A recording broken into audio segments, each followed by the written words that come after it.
Huh.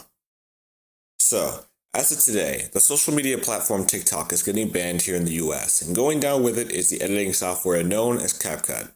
Here are my thoughts on the matter. Before I actually tell you my thoughts, I want to quickly tell you that this is going to be my last upload on the channel for a bit due to this ban. So keep that in mind if I end up disappearing. Also, I found a replacement.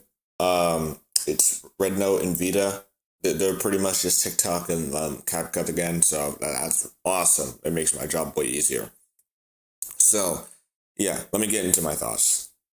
So, why are TikTok and CapCut getting banned? Well, according to this article from CBS News, quote, lawmakers and U.S. officials have sounded the alarm for years about the supposed risks that TikTok's ties to China pose to national security, and Congress moved last year to force TikTok Chinese parent company, ByteDance, to sell its stake in the app or be cut off from the U.S. market, unquote. I can understand why they're concerned about it posing a risk for the US, as platforms similar to TikTok, like YouTube, gather some of your personal data through logins and monetization processes. They also use what you watch to recommend similar things or newer things within your general niche. However, unlike YouTube, which is based in the US, TikTok is based in China, and this is gonna sound racist, but it's not, unless you take it racist, you fucker.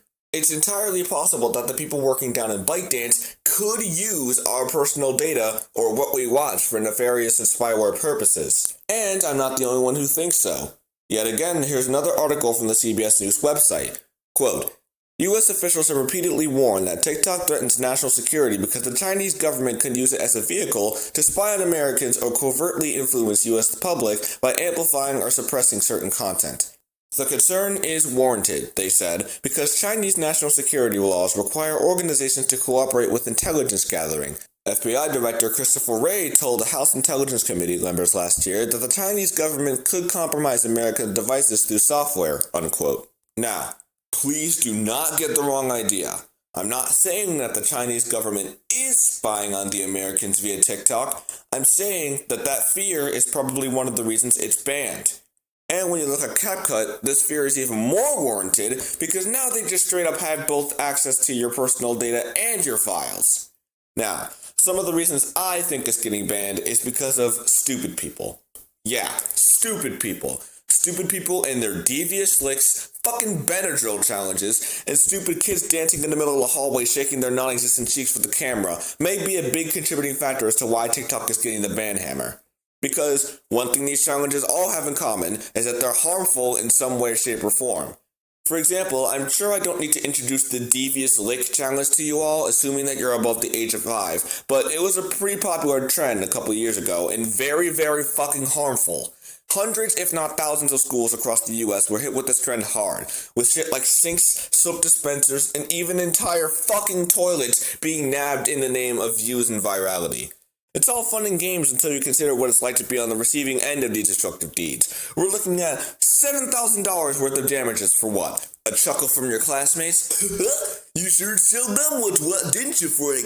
Take that, these nuts elementary school. Now you have to pay over 60,000 big ones to rebuild a new one so someone can do it again the next day. Whoopee! Or, how about the actually deadly Benadryl challenge, where you consume dangerous amounts of diphenhydramine to apparently experience hallucinations?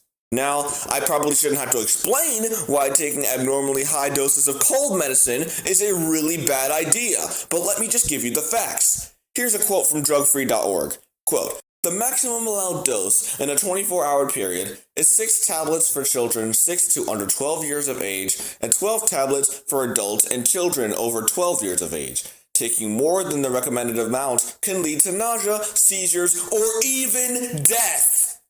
Following the report of an alleged overdose and death of one teen, as well as several reported hospitalizations, Benadryl maker Johnson & Johnson took action, issuing a warning about the challenge and working with social media platforms to remove harmful content.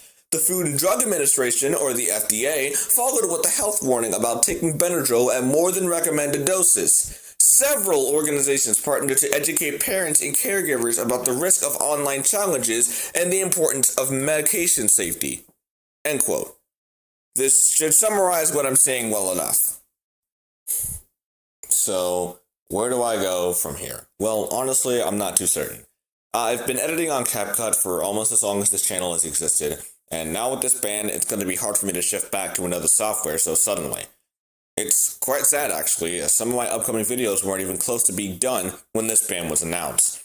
And now some of mine and others' hard work has to be redone in an entirely new editing software that's probably worse.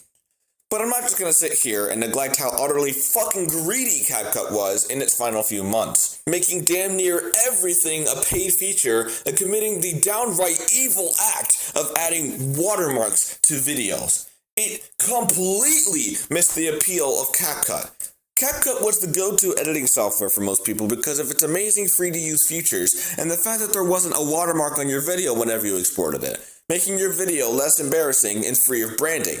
But now, nearly 75 to 90% of features you used to be able to use free of charge are pro exclusive, which rightfully soured many people's opinions on the app. Though, in hindsight, I guess it was kind of the beginning of the end. Today, we bid farewell to an app I didn't really care about, and an app that basically shaped my online presence.